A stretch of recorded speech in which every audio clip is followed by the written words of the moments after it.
నేను ఈరోజు చేసేది ములక్కాయ పచ్చడి చేస్తున్నానండి. కప్పు ములక్కాయ ముక్కలు, కారము, ఎల్లిపాయలు, చింతపండు, ధనియాలు, ఆవాలు పొడి చేసిన పొడి, ఉప్పు తగినంత వేసుకోవాలి. ఇప్పుడు ముక్కలు ఎంచుకోవాలి. ఆయిల్లో వేసుకోవాలి. ముక్కలు వేగటానికి తగినంత. కప్పు ములక్కాయ ముక్కలు నూనెలో వేడొచ్చింది, వేస్తున్నాను.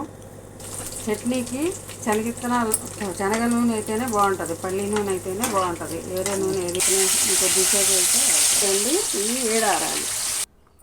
ములక్కాయ ముక్కల్లో మామిడికాయ ముక్కలు కూడా వేసుకొని కలుపుకుంటే బాగుంటుంది. నేను వేస్తున్నాను. ఉప్పు 1.5 స్పూన్, కారం 2 స్పూన్లు, ఒక చిన్న స్పూన్ పసుపు, ఒక 2 స్పూన్లు మెంతులు, ఆవాల పొడి, ఉల్లిపాయలు కొట్టలుసుకొని వేసుకోవాలి. 2 స్పూన్లు చింతపండు గుజ్జు వేసుకోవాలి. అనుకుంటున్నా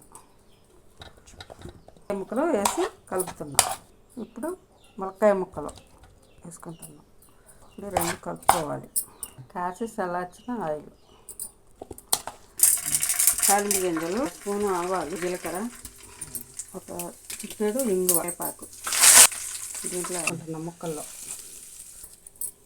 రేపు పచ్చడి రెడీ. ఇది వేడారిపోయిన తర్వాత గాజు సీసాలో పెట్టుకుంటే వారం రోజులు చక్కగా బాగుంటుంది, తినొచ్చండి.